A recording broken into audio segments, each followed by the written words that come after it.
हम लोगों को किष्किंधा कांड दिखाई देता है। बैठे सुंदर कांड के लिए शुरुआत हो रही है किष्किंधा कांड से, जहां पर हनुमान जी को उनकी शक्तियां याद कराई जा रही हैं। और जैसे हनुमान जी को हनुमान जी की शक्तियां प्राप्त होंगी, आज हनुमान जी लंका की ओर प्रस्थान करेंगे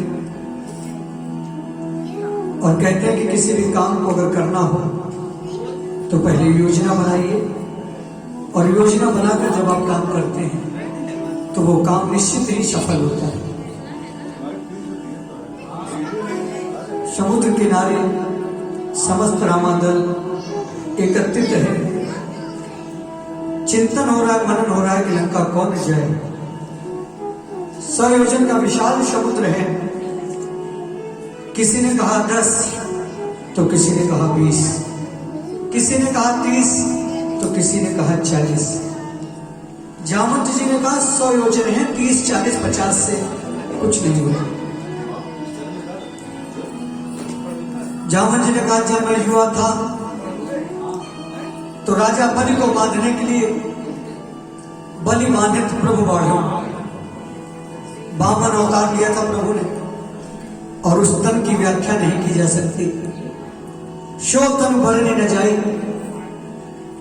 मैंने केवल क्षण भर में 7 परिक्रमा करी थी। उभय घरी महदीनी 7 प्रदक्षिण ढाई। तभी अंगद जी ने कहा मैं जा सकता हूं। अंगद कहे जाऊं मैं पार। अंगद जी ने कहा मैं उस पार जा सकता हूं। जी संशय, लेकिन एक दुविधा है, चले जाएंगे मगर वापस आ पाएंगे कि नहीं, ये एक दुविधा है। जामवंत जी ने कहा आप मत जाएंगे जी, अभी तो सीता जी को ढूंढा जा रहा है।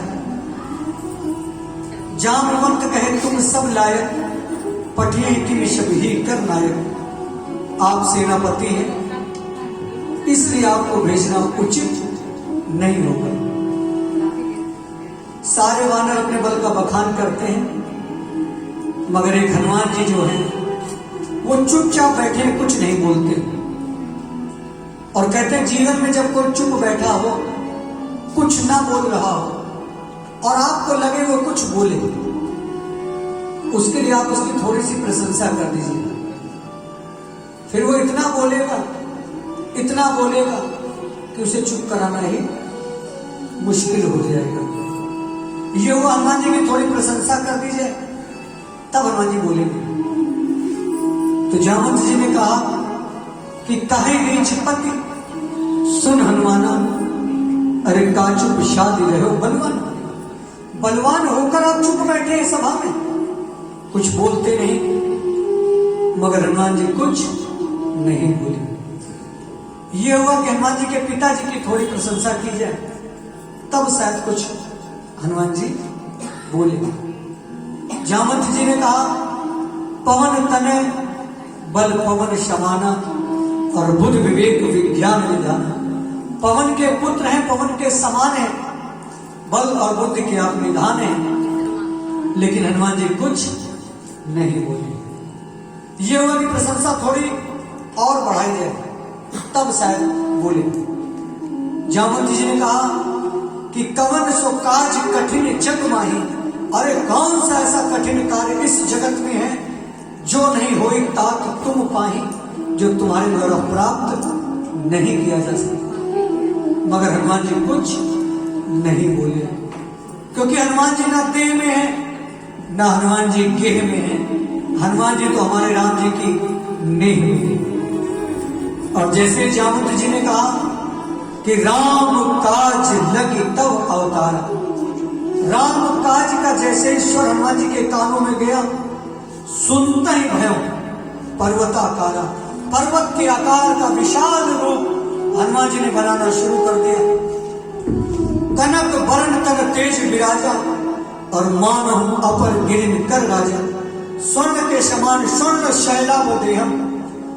और आज गिरिन के राजा सुमेरु, पर्वत के राजा सुमेरु हनुमान जी के सामने छोटे लगते हैं। हनुमान हनुमान जी ने वो विशाल रूप बनाया और विशाल रूप के साथ गर्जना प्रारंभ करी। सिंहनाद करी 12 गर्जना के साथ कहा, लील जाऊं या लांग जाऊं, लीलो नागो जल निधि खारा।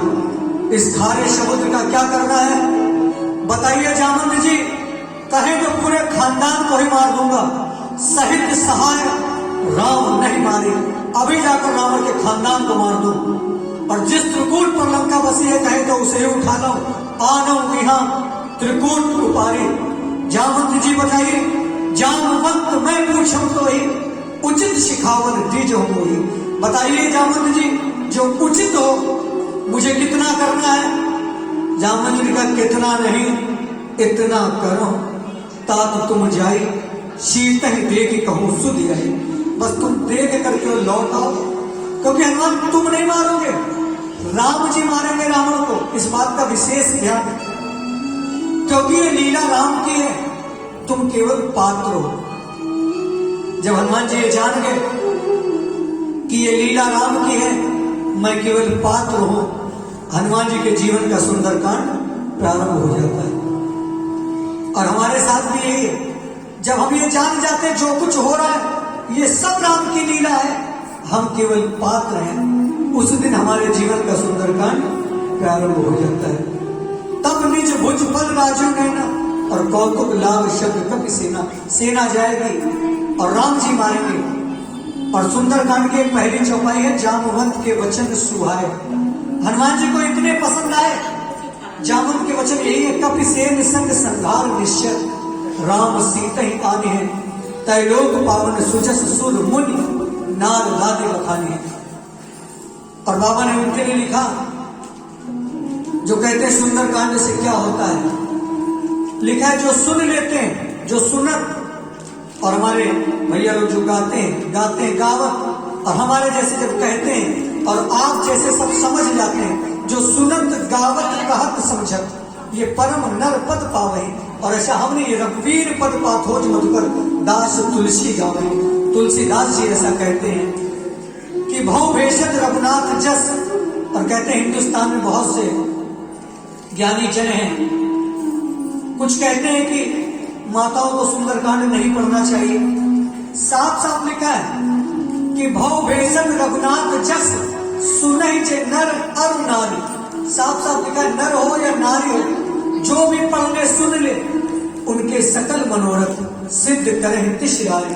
तिशरा को मारने वाले प्रभु राम समस्त मनोकामनाओं को पूर्ण करते हैं। और प्रभु का रंग कैसा है, नीला रंग। आकाश का रंग नीला जिसकी कोई था नहीं, समुद्र का जल नीला जिसकी कोई था नहीं, और प्रभु का रंग है नीला जिसकी कोई था नहीं। तो नीलोत्पल तन श्याम काम कोटि शोभा अधिक। करोड़ों कामदेव भी ऐसे रूप को जब देख लेते हैं तो लज्जित हो जाते हैं। सुनि त्रास गुण ग्राम और जास नाम अग खग बधिक। तो समस्त विकार सुंदरकांड को पढ़ने से दूर हो जाते हैं। आइए पंचम सोपान सुंदरकांड मंगलाचरण में आइए हम लोग प्रवेश करें।